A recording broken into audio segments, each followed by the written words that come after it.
السلام علیکم، diary house میں خوش آمدید۔ آج جو میں آپ سے سٹوری شیئر کرنے جا رہی ہوں، اس کا ٹائٹل ہے غربت کا شکار۔ یہ جاوید اقبال کی سٹوری ہے۔ ایک دن ہمیں پڑوسی ملک سے ایک شکاری دوست کا خط ملا۔ خط میں اس نے شیروں کے ایک آدم خور جوڑے کے بارے میں لکھا تھا۔ اس جوڑے نے وہاں دہشت پھیلائی ہوئی تھی۔ اب تک 6 دیہاتی مرد اور عورتیں اس کا نشانہ بن چکے تھے۔ ہمارے دوست نے ہمیں جلد از جلد وہاں پہنچنے کی تاکید کی تھی۔ ہمارا یہ دوست کئی شکاری مہمات میں ہمارے ساتھ رہا تھا۔ پھر ایک ٹریفک حادثے میں وہ اپنا ایک بازو اور ٹانگ گنوا بیٹھا۔ چونکہ اب وہ خود تو اپنی معذوری کی وجہ سے شکار نہیں کر سکتا تھا، اس لیے اس نے ان آدم خور درندوں کو مارنے کے لیے ہمیں بلایا تھا۔ یہ خط پڑھ کر ہم اپنے دوست سے ملنے کو بے چین ہو گئے۔ ہمیں شکار کیے ہوئے بھی بہت دن ہو گئے تھے، اس لیے ہم نے جلدی سے تیاری کر لی اور تیسرے دن ہی ٹرین میں سوار ہو کر ایک لمبے سفر کے بعد شام کو اپنے دوست کے گاؤں پہنچ گئے۔ ہمارا دوست ہمارے استقبال کے لیے وہاں پہلے سے موجود تھا۔ وہ دلیر شکاری جس نے درجنوں خونخوار درندوں کو مارا تھا، کئی بار شیروں سے 2 بدو لڑائی کی تھی، اب بیساکھیوں کے سہارے چلنے پر مجبور تھا۔ اپنے دوست کو اس حال میں دیکھ کر ہمارا دل بہت برا ہوا۔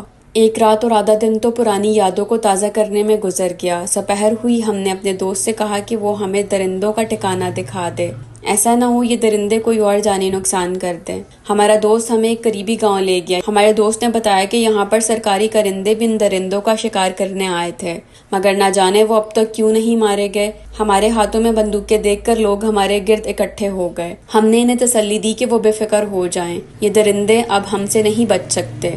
ڈھونڈتے ڈھونڈتے ہم اس جگہ پہنچے جہاں ان درندوں کا ٹھکانہ تھا۔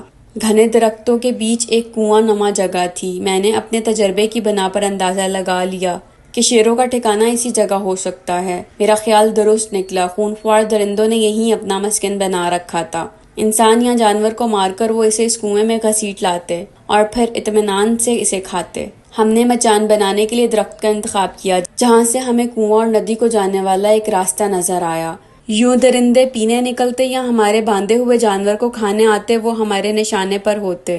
اپنے دوست کو ہم نے ایک بچھڑے کا انتظام کرنے کو کہا اور جنگل کے باہر اپنا کیمپ لگا لیا۔ مچان بنانے کا مرحلہ آیا، مقامی مزدوروں نے جنگل میں داخل ہونے سے انکار کر دیا، چنانچہ ہمیں خود ہی مچان بنانی پڑی۔ مچان اتنی بڑی تھی کہ ہم تینوں دوست آسانی سے اس میں بیٹھ سکتے تھے۔ دن ڈھلتے ہی بچھڑے کو ایک درخت سے باندھ دیا گیا۔ ہم مچان میں بیٹھ کر شام کا انتظار کرنے لگے۔ شام ہوتے ہی جنگل میں خاموشی چھا گئی، اس کے ساتھ ہی مچھروں نے ہم پر حملہ بول دیا۔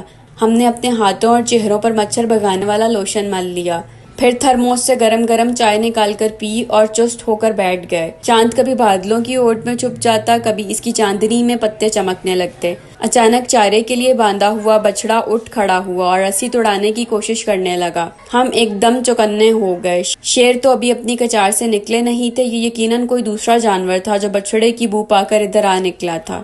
پھر جھاڑیوں میں سرسراہٹ ہوئی، ہم نے کسی کو جھاڑیوں سے نکلتے دیکھا۔ ارے یہ تو کوئی انسان ہے، ایک کے منہ سے نکلا۔ واقعی یہ ایک بوڑھا آدمی تھا، اس نے دھوتی اور بنیان پہنی ہوئی تھی اور وہ اس طرح ارد گرد دیکھ رہا تھا جیسے کسی کا انتظار کر رہا ہو۔ ہمارا ایک دوست کسی احتیاط کا خیال کیے بغیر بندوق لے کر درخت سے اترا اور بجلی کی طرح اس پر جھپٹا۔ اس نے ایک ہاتھ آدمی کے منہ پر رکھا اور اسے پیٹھ پر اٹھا لیا۔ شکار کا پروگرام دھرے کا دھرا رہ گیا۔ ہم اس بوڑھے کو اپنے کیمپ میں لے آئے۔ حلیے سے وہ بہت غریب معلوم ہوتا تھا۔ وہ خود کو چھڑانے کے لیے جدوجہد کر رہا تھا۔ جیسے ہی ہمارے دوست نے اس کے منہ سے ہاتھ ہٹایا، وہ غصے سے بولا، تم نے مجھے کیوں پکڑا ہے؟ میرے بزرگ، شاید آپ کو معلوم نہیں، خودکشی کرنا جرم ہے۔ ہم نے کہا، غربت خودکشی سے بھی بڑا جرم ہے۔ یہ کہہ کر وہ ایک دم رو پڑا۔ پھر اس نے جو کہانی سنائی، اسے سن کر ہمارے رونگٹے کھڑے ہو گئے۔ اس نے بتایا وہ اپنے بیٹے اور بہو کی خاطر اپنی مرضی سے شیروں کا لقمہ بننے آیا تھا، کیونکہ اگر کوئی درندہ کسی انسان کو مار ڈالے تو حکومت اس کے گھر والوں کو 2 لاکھ روپے دیتی ہے۔